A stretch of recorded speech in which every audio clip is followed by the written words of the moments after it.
Hey, and welcome to Hank's True Barbecue. Got myself a real nice pork belly, so we're making porchetta today.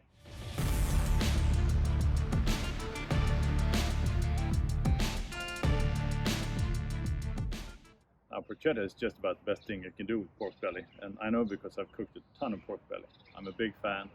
If you watched any of my previous videos, I smoke it, I caramelize it. I mean, pork belly is just the best thing on the pig, I think. So we're gonna prep this one.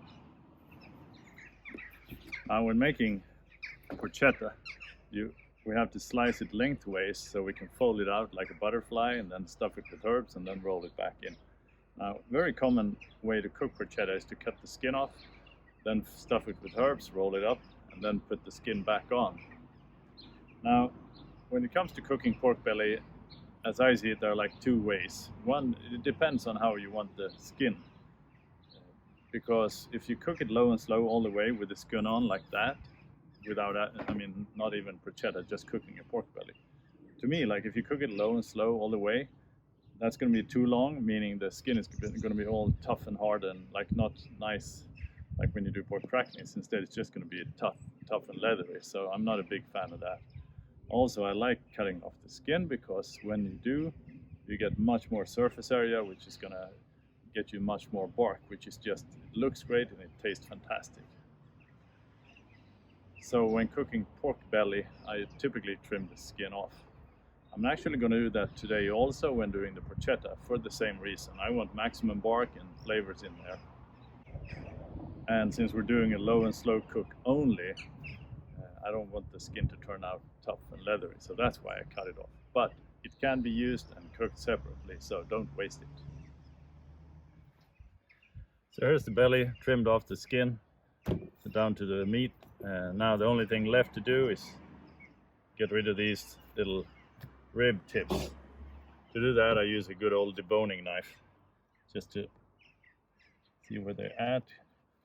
Just cut a little bit on each side, then cut underneath, and we can pick these up. Because they're not going to help when we need to roll this one.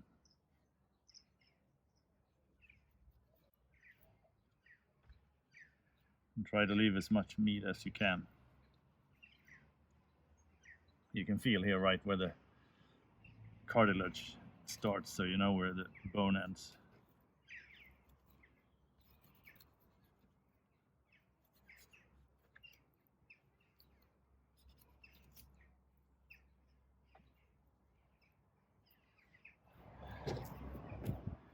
So I think I got the bones out, so this slab is ready to go. Now the trick to being able to roll this one up is it's too thick as it is, so we're gonna slice it, but now I'm gonna need my trusted brisket sword to cut through this one all the way here. So this is a bit of a challenge because it's thinner in that end, but I think it's gonna work out fine. Now, which way should you slice it? If I slice it this way, it's gonna be quite a thick roll, so I'm gonna slice it this direction instead, because I think the overall size with a finished roll is going to be just right. If it's crazy thick, it's going to take longer to cook also. So let's see if we can cut through this one. And when you do, stay closer to the bottom. Like you see, I put this one skin side, or well, without skin, but still skin side down like that, flat against the cutting board, and start slicing through. Go easy, take it slow. And we don't want to cut all the way through, so we're going to stop right here somewhere. Otherwise, we're going to have two halves, and I don't want that.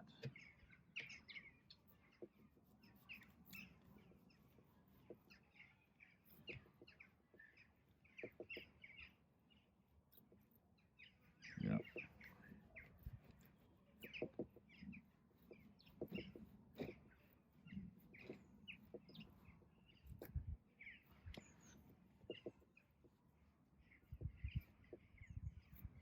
I think I'm getting close to the edge. I'm gonna stop right there. All right, that's looking good. I think I left the bone in here. Need to fix that one.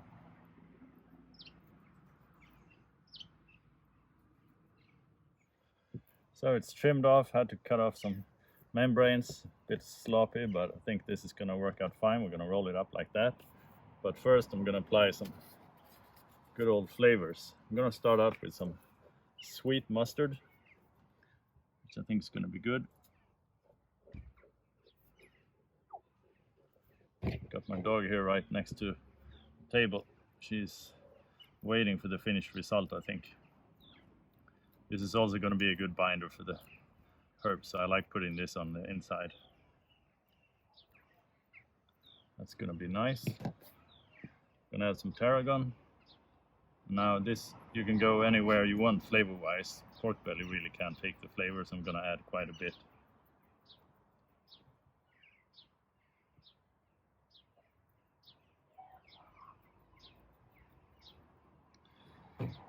We're gonna add some fresh sage on this one. I think it's a nice combination for pork meat in general, so I'm gonna add quite a bit. I'm gonna add some of my fish bait rub because it's quite herbaceous. So I'm not doing a traditional pork belly in that sense, but I think the porchetta can take quite a bit of herbs. That's gonna be nice. I think I didn't forget anything. I'm gonna roll it up, gonna truss it, put some rub on the outside too.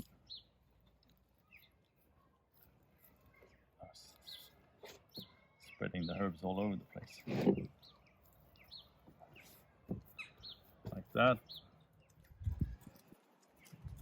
And this is nice because now that we have the skin cut off, this is gonna be all tasty bark, so I really like that.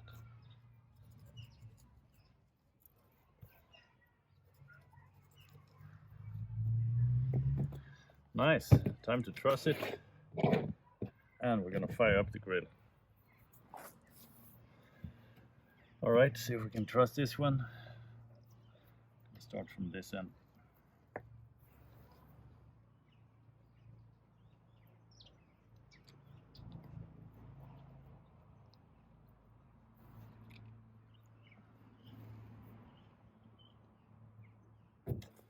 So this one's trussed up, ready to go on the grill. Looking good. So time to get the grill started. I'm going to use some regular briquettes in my kettle with the Slow N Sear.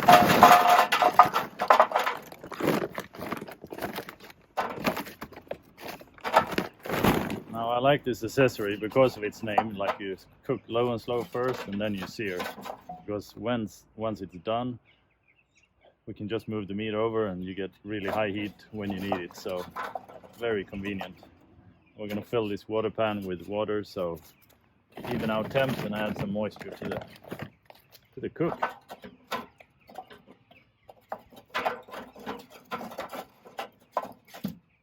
As you can see, I leave a gap here because I'm going to drop in some lit briquettes right here. I'm going to use the shallow end of the chimney, so you can see it's much deeper here, but I'm just going to need 8 to 10 briquettes, so that's why I place it right here.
We're coming along nicely. This thermometer says almost 90, so I'm gonna put some wood chunks on for smoke flavor and then start dialing it in at 120 to 130 Celsius, which is 260. 130 Celsius is 265 Fahrenheit, so that should be a good smoking temp. No need to go crazy low and slow on the pork belly. It can take not only flavor but heat.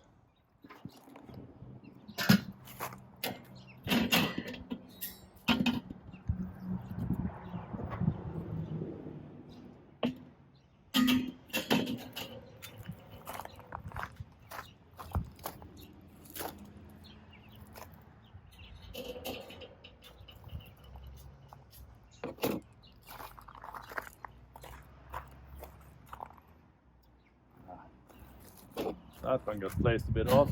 Gonna flip that one in. 3 chunks of cherry wood. I think that's gonna be really good. I like cherry wood. I keep using it because it has really nice flavor and works very well with pork. But we need to get this one up a few more degrees, then we're gonna put the belly on. This one's looking good. Smoke coming out. I think it's time to add our porchetta. Gonna place it here, good distance from the fire. We still maintain low temps and get all that smoke flavor in there. I will put a thermometer in, but I'll do that later. No rush for the first 2 hours. This is nice pork belly in the form of a porchetta. I'll see you guys in 3 to 4 hours because I'm just gonna smoke this all the way till it's done. So the porchetta has been on for a little over an hour. I thought I was gonna pop in and give you some good advice on the cook and everything, but the point is that's not really needed. I mean, this is barbecue, this is beauty of barbecue. As long as you can get the temp to right where you want it, in this case 130 Celsius, just locks in there and stays there, so not much for me to do. I'm actually mowing the lawn while the cook is going on because it's gonna take a while. But I got my fireboard thermometer keeping temps in check, so that's all good. So I'll get back to you in an hour or two. We'll actually see how the porchetta looks. So we're 3.5 hours into the cook. The thermometer is reading that, like the meat temp is reading 95 Celsius, which is my target temp for pork belly, brisket, pork butt, of course, all those classic barbecue temps. Now you need to take it up to 95 or 2 or 3 Fahrenheit typically, because you want all the fat to render out, all the connective tissue to break down. Basically, when I slice it, it should be like a hot knife through butter. But target temp is hit. Usually when I cook pork belly, well, I've never cooked the pork belly longer than 4 hours. This one came in at 320, 330, so that's really good, I would say. So, well, enough talk. Let's take a quick look, let it rest, and then we're gonna slice it. Oh, there it is. Look at the color on that one. Absolutely fabulous. Sweet pork. This is going to be tasty. And as you can see, we have plenty of charcoal left. Briquettes right here. I could go another 4 hours easily. Really nice setup. I haven't even touched it since we started. Just locked in on 130 Celsius. Perfect.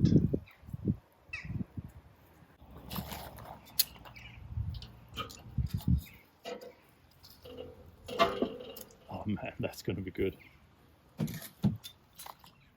So what I'm going to do now is I'm going to let it rest to cool off just a bit.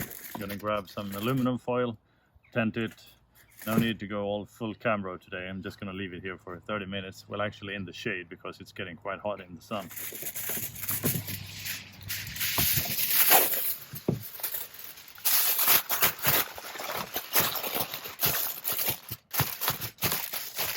That's good enough. All right, we'll check back in and slice this baby in 30 minutes. So you're ready to see what the porchetta is all about. Now it's been resting. I moved it over to a serving tray. Added some sage leaves just because it looks nice.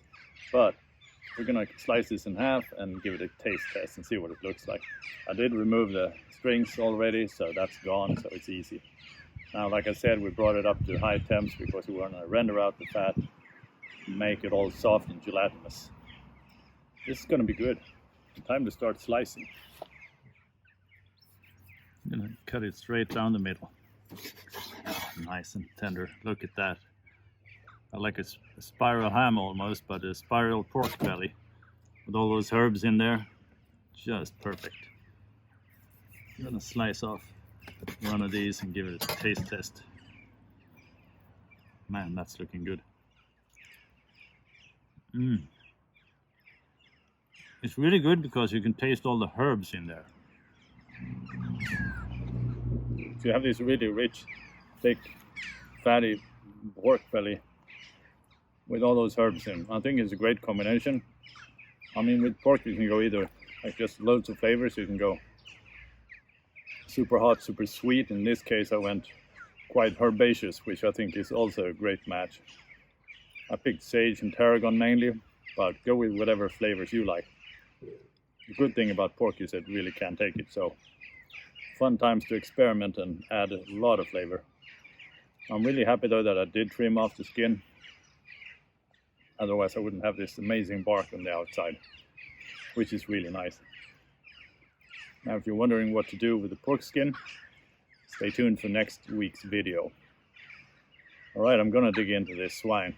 Thanks for watching, see you next episode.